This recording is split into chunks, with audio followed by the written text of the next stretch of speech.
Complete ఇచ్చారు కదా ఏం చేద్దాం అని చెప్పేసి సలహా కోసం ఈ ఇద్దరు పిల్లలు వచ్చారు.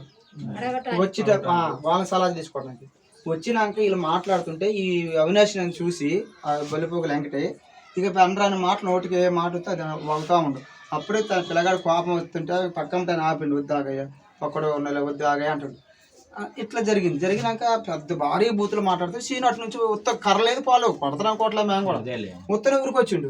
ఊరికొచ్చి సీనుగా మీద కొడతారు ఏమైనా భయమే. అప్పుడు నేనే అమ్మటనే పోయాను. సీను నువ్వు ఆగాయి అంటాను. ఎందుకు ఆగంటే అతను నేను మాట్లాడడం 17 సంవత్సరాలు వెంకటే నేను మాట్లాడక నువ్వు ఆగ సీను నేను ఆగ సీను అనుకుంటా.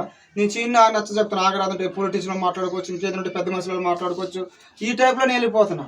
పోతుంటే అప్పుడు కూడా కర్ర దిక్కుని నడుతూనే ఉండు. అప్పుడు పక్కన శంభు అబ్బాయి గుంజిండు. గుంజే సీనట్టు గోడ మా చెట్టుకి వెళ్ళి పాడాడు.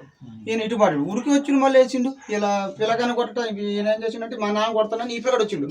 వచ్చేసరికి ఈ పిల్లగాడు ఉరికి వచ్చేసరికి వాడు కొడుకు అమ్మ మా నాన్న కొడతాను వచ్చి మనవని వేసేసిండు. మనవని వేసేసి అమ్మ నా కొడుకు కొడుతుందని అమ్మాయి అయితే అమ్మాయిని వేసిండు. అక్కడ ఆ టైప్ జరిగింది అన్నమాట. అది కొట్టాలని ప్లాన్ ఉంటే వాడు అక్కడే చచ్చిపోయేవాడు.